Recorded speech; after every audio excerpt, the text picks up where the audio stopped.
Hello everyone. आज के इस वीडियो लेक्चर में हम डिस्कस करेंगे kinetic application of VBT and CFT. तो सबसे पहले हम देखते हैं कि इस वीडियो में हम जो है दो टॉपिक को डिस्कस करने वाले हैं। फर्स्ट हम देखेंगे kinetic application of VBT and second हम देखेंगे काइनेटिक एप्लीकेशन ऑफ सीएफटी। ठीक है, तो सबसे पहले हम इसका इंट्रोडक्शन देख लेते हैं। तो as we can understand from kinetic application, it is related to the rate of reaction. So kinetic application of VBT and CFT involves how these theories are useful in predicting the kinetics, that is the rate of reaction of complexes। ठीक है, तो जैसे कि हम kinetic application से समझ सकते हैं कि यहाँ पे किसका यूज हो रहा है, काइनेटिक्स का। काइनेटिक्स में हम क्या देखते हैं, द रेट ऑफ रिएक्शन। ठीक है, कॉम्प्लेक्सेस की हम रेट ऑफ रिएक्शन देखते हैं। तो जो वीबीटी और सीएफटी थ्योरीज है वो रेट ऑफ रिएक्शन कैसे प्रिडिक्ट करती है, जो हमारे पास में कॉम्प्लेक्स होते हैं उनका, उसको ही हम kinetic application of VBT and CFT के अंदर जो होते हैं स्टडी करते हैं। ठीक है, तो हम जानते हैं कि जो हमारे पास में कॉम्प्लेक्सेस होते हैं वो काइनेटिक्स के अकॉर्डिंग या फिर रेट ऑफ रिएक्शन के अकॉर्डिंग हम उनको दो टाइप में जो होता है डिवाइड कर देते हैं। फर्स्ट हमारे पास में होते हैं इनर्ट और लेबाइल, तो उसको ही हम इसमें जो है स्टडी करने वाले हैं। As we know the term labile and inert show the rate at which the substitution of one ligand by other occur. So these terms represent the kinetic stability of complexes. Two theories, valence bond theories and crystal field theories, provide explanation for lability and inertness of complexes. तो यहाँ पे जो हमारे पास में दो terms होती है, labile and inert, यही क्या शो करती है, जो हमारे पास में सब्स्टिट्यूशन होता है वो कितनी तेजी से हो रहा है या फिर कितना स्लो हो रहा है, वो बताती है। ठीक है, तो अगर हमारे पास में ये जो हमारे पास में कॉम्प्लेक्सेस होंगे वो क्या होंगे, स्टेबल होंगे, तो क्या होंगे, इनर्ट होंगे, यानी कि सब्स्टिट्यूशन जो है वो बहुत ही स्लोली या फिर शो नहीं करेंगे बाय अदर लिगेंड। ठीक है, लेकिन अगर हमारे पास में कोई कॉम्प्लेक्स वो अनस्टेबल है, मतलब क्या है, वो रेपिडली जो है लिगेंड को सब्स्टिट्यूट करेगा और क्या कहलाएगा, लेबाइल कहलाएगा। तो यही जो है दो थ्योरीज है वीबीटी एंड सीएफटी जो एक्सप्लेन करती है लेबिलिटी और इनर्टनेस को अलग अलग, उसको ही हम जो है kinetic application of VBT and CFT के अंदर स्टडी करते हैं। ठीक है, सबसे पहले हम देखेंगे कि ये इनर्ट और लेबाइल टर्म क्या होती है। सो फर्स्ट हम देखते हैं कि जो हमारे पास में लेबाइल होता है वो क्या होते हैं, लेबाइल कॉम्प्लेक्सेस क्या होते हैं। The metal complexes in which the rate of ligand displacement reaction is very fast and hence show high reactivity are called as labile complexes, and these properties of complexes is termed as the lability. अब देखते हैं हम कि inertness क्या होती है। The metal complexes in which the rate of ligand displacement reaction is slow and hence show less reactivity are called as inert complexes and this property is termed as inertness। ठीक है, तो इन दोनों के बीच में अंतर आपको समझ में आ गया कि inertness क्या होगी और लेबिलिटी क्या होगी। अगर कोई कॉम्प्लेक्स है, ठीक है, जैसे हमारे पास में ये कॉम्प्लेक्स है, अगर ये जो अपना लिगेंड है यहाँ से वो इजीली रिप्लेस करा है दूसरे लिगेंड से और रेपिडली जो है लिगेंड एक्सचेंज रिएक्शन के अंदर पार्टिसिपेट करा है, तो क्या कहलाएगा, लेबाइल कहलाएगा। और इसकी जो ये प्रॉपर्टी होगी उसका हम क्या कहेंगे, लेबिलिटी। और वहीं अगर ये जो है सब्स्टिट्यूशन को जो होता है फेवर नहीं करता है, अपना लिगेंड को सब्स्टिट्यूट नहीं करता है दूसरे लिगेंड से, तो ये जो हमारे पास में कॉम्प्लेक्स होगा वो क्या कहलाएगा, लेबाइल कॉम्प्लेक्स कहलाएगा।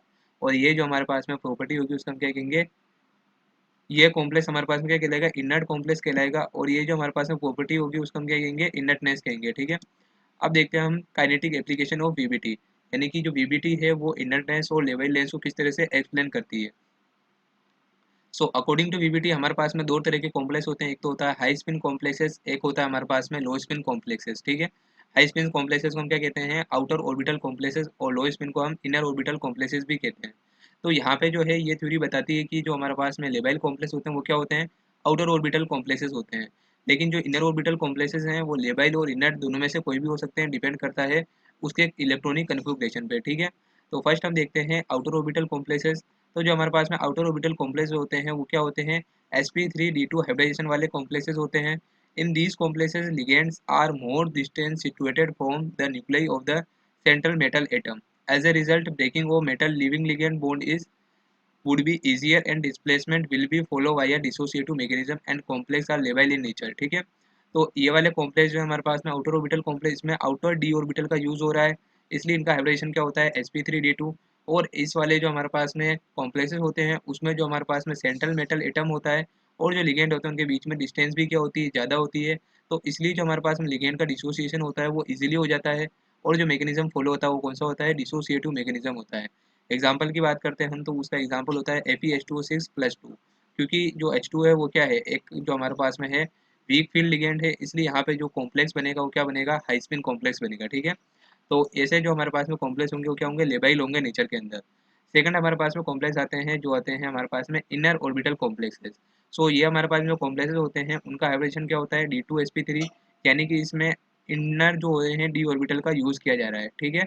और इसका जो डी ऑर्बिटल होगा और जो आउटर एस पी ऑर्बिटल होंगे जैसे S P X P Y P Z, तो इनमें जो हमारे पास प्रिंसिपल क्वांटम नंबर होती है उसमें भी डिफरेंस होता है। इनकी जो होगी प्रिंसिपल क्वांटम नंबर क्या होगी, n-1 होगी, जबकि आउटर वालों के लिए क्या होगी, n होगी, ठीक है। एग्जाम्पल की बात करें 3D 4s और 4p, hybridization for the octahedral complexes. In these complexes ligand are closer to the nuclei of central metal atom, ठीक है। तो इस वाले जो कॉम्प्लेक्स होंगे उसमें जो लिगेंड होंगे वो जो हमारे पास में सेंट्रल मेटल एटम के न्यूक्लियाई है उससे जो होते हैं पास में होते हैं।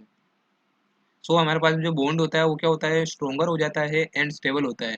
सो therefore dissociation mechanism would not prefer, on the other hand an associative mechanism is involve, attachment of attacking ligand before removal of the leaving ligand, this kind of mechanism is favourable with inner orbital complexes, ठीक है। तो इसी condition में क्या होगा, जब हमारे पास में सेंट्रल मेटल एटम और जो लिगेंड है उनका बॉन्ड जो होगा स्ट्रोंगर हो जाएगा, तो हम जो बॉन्ड है उसको इजीली ब्रेक नहीं कर सकते, इसलिए जो हमारे पास में जो लिगेंड है जो कि अटैक कर रहा है उसको जो होता है वो क्या करता है, एसोसिएट करता है, यानी कि एसोसिएशन मैकेनिज्म फॉलो होता है, ठीक है। ऐसे कॉम्प्लेक्स को हम क्या कहते हैं, इनर ऑर्बिटल कॉम्प्लेक्सेस कहते हैं। सो हमारे पास में इसमें भी दो पॉसिबिलिटीज हो सकती है, these complexes can form both labile and inner complexes, ठीक है। तो फर्स्ट हम बात करते हैं complex having D0 D1 and D2 configuration are labile complexes in order to show lability 1 out of 3 orbitals. For example की हम बात करें DXY, dyz and dxz must be empty so that it can accept another electron pair even after hybridization and can form 7 coordinated system which is necessary step for the associative mechanism। जैसा कि अभी हमने देखा कि ये जो complexes हैं यानी कि जो हमारे पास में क्या है, इनर ऑर्बिटल कॉम्प्लेक्सेस है, ये हम जानते हैं कि क्या करते हैं, ये जो होता है एसोसिएटिव मैकेनिज्म को फॉलो करते हैं। एसोसिएटिव मैकेनिज्म में लिगेंड को क्या करना पड़ता है, जो कॉम्प्लेक्स से जुड़ना पड़ता है और 7 कोऑर्डिनेटेड इंटरमीडिएट को फॉर्म करना पड़ता है। इसके लिए उसको क्या चाहिए होगा, एम्प्टी डी ऑर्बिटल चाहिए होगा जहाँ पे अपने वो लोन पेयर डोनेट कर सके। तो अगर हमारे पास में जो T2G ऑर्बिटल है यानी कि DXY DYZ एंड DZX, इनमें से अगर कोई भी एक एम्प्टी है तो वहाँ पे वो अपने लोन पेयर को डोनेट कर सकता है। तो इसी कंडीशन में जो हमारे पास में कॉम्प्लेक्स फॉर्म होना चाहिए वो क्या होगा, वो लेबाइल कॉम्प्लेक्स होगा, ठीक है। क्योंकि यहाँ पे अगर हमारे पास में क्या होगा, एम्प्टी डी ऑर्बिटल होगा D0 D1 और D2 कॉन्फ़िगरेशन के अंदर, और जो कॉम्प्लेक्स बनेगा वो क्या बनेगा, लेबाइल कॉम्प्लेक्स, ठीक है। अब सेकंड की बात करें तो complexes having D3 D4 D5 D6 configuration are inert in nature. The inertness of these complexes may be explained on the basis of the absence of empty d orbital due to which metal does not have any vacancies to accept electron pairs from the incoming ligand. Therefore, associative mechanism is less favorable and the complex become inert in nature, ठीक है। तो इस वाले configuration में हमारे पास में कोई भी d ऑर्बिटल जो है T2G ऑर्बिटल एम्प्टी नहीं है, तो हमारे पास में जो कॉम्प्लेक्स फॉर्म होगा वो क्या होगा, इनर्ट कॉम्प्लेक्स होगा, यानी कि वो लिगेंड सब्स्टिट्यूशन को शो नहीं करेगा। अब हम बात करें काइनेटिक एप्लीकेशन ऑफ सीएफटी, यानी कि सीएफटी किस तरह से एक्सप्लेन करती है लेबिलिटी को और इनर्टनेस को, ठीक है। तो जो हमारे पास में क्रिस्टल फील्ड थ्योरी है वो एक्सप्लेन करती है concept of lability and inertness on the basis of crystal field activation energy. तो क्रिस्टल फील्ड एक्टिवेशन एनर्जी क्या होती है, बेसिकली जो क्रिस्टल फील्ड एक्टिवेशन एनर्जी है डिफरेंस होती है of crystal field stabilisation energy, जिसे हम क्या कह सकते हैं, क्रिस्टल फील्ड स्प्लिटिंग एनर्जी भी कहते हैं, ठीक है, ऑफ इंटरमीडिएट एंड रिएक्टेंट। अब हम बात करें इन dissociative mechanism, the geometries of 5 coordinated intermediate are square pyramidal और ट्रायंगुलर बाई पिरामिडल, ठीक है।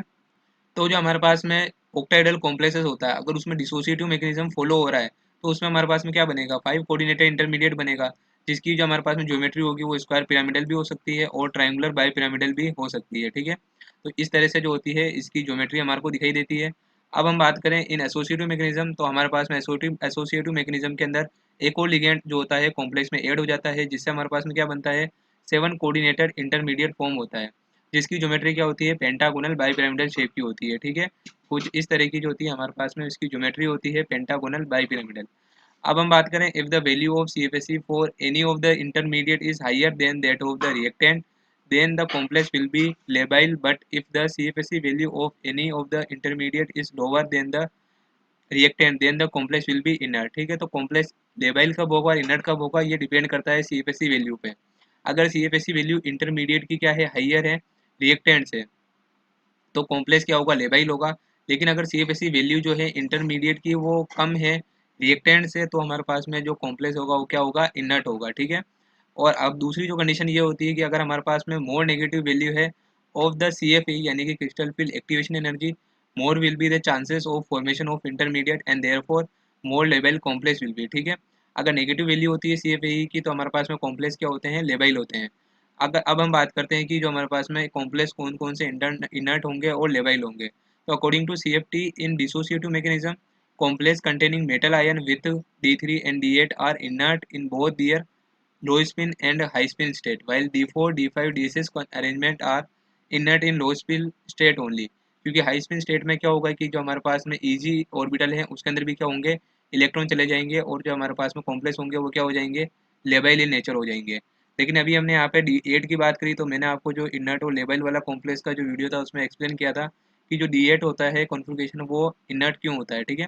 तो ये चीज़ होती है हमारे पास में इनर्ट और लेबिलिटी हम जो है CFT के बेस पे भी पता लगा सकते हैं। तो ये होता है हमारे पास में kinetic application of VBT and CFT, जिसकी हेल्प से हम क्या कर सकते हैं, प्रिडिक्ट कर सकते हैं कि कौन सा कॉम्प्लेक्स जो है इनर्ट है और कौन सा लेबल। तो kinetic application of VBT and CFT में इंट्रोडक्शन लिखने के बाद दोनों ही थ्योरीज को एक्सप्लेन करना होता है कि किस तरह से ये इनर्टनेस और लेबिलिटी को एक्सप्लेन करती है। आई होप कि आपको वीडियो हेल्पफुल लगा होगा, तो वीडियो को लाइक करें और हमारे चैनल को सब्सक्राइब करें। Thanks for watching.